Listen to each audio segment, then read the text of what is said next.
Hi, I'm Siprapha Petmisi, a lecturer at the Institute of Human Rights and Peace Studies at Mahidol University. We are here to discuss about the rights of persons with disabilities, and I'm having with me a colleague of mine, Dr. Seri Nontasud.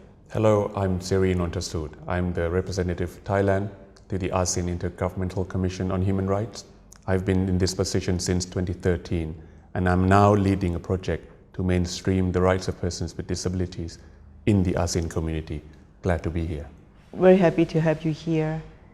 This session we are going to discuss about the rights of persons with disabilities. So I'm going to ask you, what are the human rights of persons with disabilities? First of all, people with disabilities have human rights equal to everyone else, and their human rights are part and parcel of the human rights system. Particularly, they have, when we consider their rights, according to the Convention on the Rights of Persons with Disabilities, these include the rights to be respected as human being, non-discrimination, accessibility, and the rights to access to justice, for example. So I guess there is a specific international human rights treaty relating to the rights of persons with disabilities. Another question is that why it is necessary to have a specific convention on that, and what is the uniqueness of that convention? The Convention on the Rights of Persons with Disabilities was adopted in 2006. It is one of the new human rights instruments internationally. Recognition of the rights of persons with disabilities is based on the specific need of their condition, and there are some specific needs that needs to be recognized. For example, rights to accessibility, including the information technology, right to live independently, personal mobility. And I think one thing that is rather neglected is the rights to habilitation and rehabilitation. We are talking about congenital condition which requires habilitation, and when they acquire disabilities, they need to be rehabilitation, and this is their specific need. This is why we developed, the United Nations developed in 2006 specific convention on their rights. And what is the uniqueness? You see any uniqueness of that particular convention? I think the uniqueness of the CRPD is the fact that it is considered as a development instrument, in the sense that it recognizes, it combines all the human rights pertaining to persons with disabilities, and calls for states to adopt a number of implementing measures to recognize the rights, to fulfill the rights of these the persons with disabilities, the specific needs that they have, from mobility, from accessibility, and from generally the recognition for them as individuals and as rights holders. And I understand that this convention contribute to what I call a paradigm shift when it comes to persons with disabilities here, shifting from medical approach to social approach. I guess that is something The previous to 2006, there were two main models. One is the medical model, and the other is the social model. We are talking about treatment and social welfare. Right. Then it was shifted, and this is a paradigm shift that you mentioned about, which is the human rights paradigm. Now, based on the CRPD, we recognize that persons with disabilities are the right holders. And this has led to significant shift, fundamental shift in the design of public policy, in the design of public infrastructure as well. I wonder how the term disabilities and the concept of disabilities is defined in the convention. This is where misunderstanding often emanates. People often think of the types of disabilities that a person may have, where in fact the CRPD defines disability differently. It defines disabilities as the barriers that people with impairments, intellectual, mental, may encounter when they interact with these barriers. So it is the barriers that cause disabilities. Impairment per se do not lead to disability. For example, if you use wheelchair and the facility provides you with the ramp, then you don't have disability. But if you use wheelchair and you don't have the access to the building, then that's disability. So CRPD gives rise to a new level of understanding. This is the human rights-based understanding of, in fact, we are promoting the full and effective participation of persons with disabilities in the social, political, and cultural life. And I guess this is what we call paradigm shift, the term that I used earlier. I understand that there is an optional protocol to the CRPD. Would you mind elaborating on the use of that optional protocol? In fact, the optional protocol was adopted at the same time as the convention in 2006. And I'm happy to note that my country, Thailand, has ratified the optional protocol. The optional protocol allows for the communication procedure, which means that if a state party to CRPD violates or do not comply with the obligations of CRPD, individuals who are victims of such violation can file complaints or communications to the CRPD expert committee comprising 18 members. And thus far, the optional protocol mechanism or procedure has already been used in a number of cases. One recent case has to do with the fact that when a person with disability is called to serve as a juror and the court doesn't provide interpreters, that is considered as discrimination. Are there any rights that you think specific to persons with disabilities? Because you mentioned earlier that persons with disabilities are human beings, so they are entitled to human rights the same way as we are entitled to. But I guess there are some specific rights which are just for persons with disabilities. I've already highlighted some, and I'm happy to reiterate these. Basically, one key area or one key right that is specific to them is accessibility and the right to live independently. Also, personal mobility, habilitation, rehabilitation, and last but not least, full and effective participation in political, public, and cultural life. This is what we call rights of persons with disabilities per se, and they are incorporated, and we see this being replicated for older persons as well. I understand that in the convention itself, you have different articles addressing different groups with disabilities. For example, women with disabilities, children with disabilities. Why does the need to include that in the convention? Because they recognize, we at the international level, we recognize the specific needs, the differing needs of different groups. You can't put a straitjacket to everyone and expecting them to receive the same level of care, considering the different types of impairments that they have and different barriers that they may face in their daily life. So we are creating the recognition that you need to look into the specific needs and conditions that these peoples may face. And I found that in one of the articles, you have already touched upon some of the principles underlying the CRPD. I wonder if you could elaborate a little bit more, because some principles, for example, non-discrimination is usually applied across the board.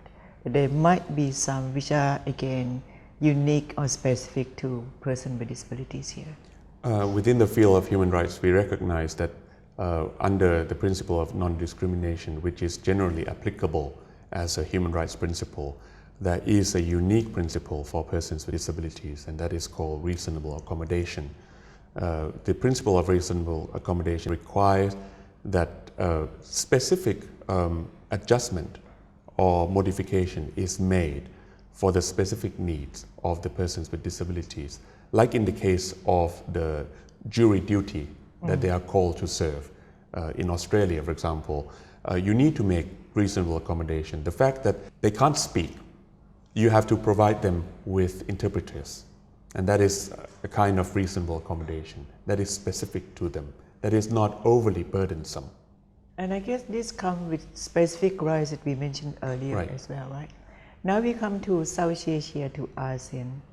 I wonder if there is any legal or policy platform or documents in ASEAN recognizing the rights of persons with disabilities? There are, but I think that before we talk about ASEAN, we need to recognize that ASEAN is within the Asia-Pacific region.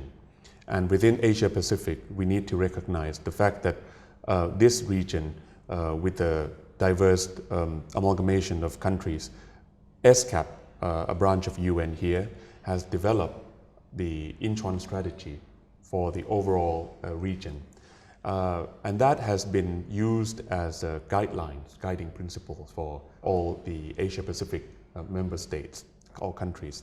Now within ASEAN, the 10 member states of ASEAN, there are some political instruments. From 2011, we have announced the decades for persons with disabilities, which will end in 2020. That kind of document is a political instrument. We have as yet developed any kind of legally binding instrument for persons with disabilities. But then what about the ASEAN Human Rights Declaration? The ASEAN Human Rights Declaration was adopted in November 2012. It is a comprehensive human rights document. And within that document, the rights of persons with disabilities, women and children, the marginalized groups are also recognized. So they are packed together, right, in a way. And we have, but still, you need to recognize the fact that the ASEAN Human Rights Declaration is a non-binding instrument. It is a political or so-called soft law instrument. But it is now used as a policy document for every sector of ASEAN to guide their policy making, to guide their action and direction. And that within the principles, because it includes the rights of persons with disabilities, that is a good example of how ASEAN is moving forward on the rights of persons with disabilities. So actually it means that all rights recognized by that declaration also apply to persons with disabilities. Exactly. I guess that's what it means. Yeah. And more importantly, I need to emphasize that we talk about the Convention on the Rights of Persons with Disabilities at the global level. In 2015, the fact that we need to, congratulate ASEAN is the fact that all ASEAN member states now are parties to this convention. And this is what I'm going to ask you about the status of CRPD in ASEAN. That now that all countries, members of ASEAN, have already ratified CRPD, I wonder if there are any, some countries usually make reservations, and I guess there are some reservations here as well. We need to talk about the duo, which are the convention and the optional protocol to start with. There is this fact that all 10 member states have ratified the CRPD, which is the core convention, but not all of them have ratified the optional protocol. As of now, only Thailand has ratified the optional protocol, which speaks volume about the commitment of ASEAN member states. Even on the CRPD, some member states have made reservation or made some declaration on the CRPD itself, which limits the scope of application to them from the CRPD. Well, considering the fact that the rights of persons with disabilities is not considered as sensitive in ASEAN, I wonder if countries in ASEAN have adopted national legislation dealing with the rights of persons with disabilities? There are two factors to consider on that question. One is the fact that even before they ratify the CRPD, we see the existence of national legislative framework to recognize or implement the rights of persons with disabilities, predating their ratification. And CRPD itself is a sort of a factor that propels them into action. When they ratify, they are bound to implement the various obligations under CRPD and to recognize the rights of persons with disabilities. The second phase after they have ratified is more interesting. How they have amended their law, how they have come up with new law to further the rights of persons with disabilities. But we see already different countries in ASEAN already have legislative scheme to do with persons with disabilities. And this is my last question actually. I wonder if you see, since you are now becoming a champion of the rights of persons with disabilities, what are the challenges that you think you face, and are there any prospect to empowering persons with disabilities in this region? Before I talk about that, I need to expand a little bit about the legislative framework at the national level. It is quite diverse. We still see the application of the social model, social welfare, Right. the medical model, the institutionalization of persons with disabilities, alongside human rights models, which is now advocated by the CRPD. So these three models are still in existence everywhere in ASEAN. Okay? Now, the challenges to work at the ASEAN level, we recognize that persons with disabilities, their rights are now one commonality, apart from the rights of women and the rights of women, by virtue of the fact that they all have ratified the Convention on the Rights of the Child and the Convention on the Elimination of All Forms of Discrimination against Women. The challenges, well, there are quite a few, but I think basically when I started working on disabilities, they range from one, misperception. There is still a prevalent misconception that persons with disabilities are not equally capable to do the things that people with no disabilities can do. And I guess that is more or less across the board. Across the board in ASEAN region. Secondly, I think we still lack data. And the lack of data has given rise to the absence of visibility. You can't act on them if you know where they are, who they are, how many they are, the types of disabilities and barriers they are facing. This is much more interesting. People often talk about how many persons with disabilities there are in their own country. Right. Much less focus is given to the fact that how many barriers still exist.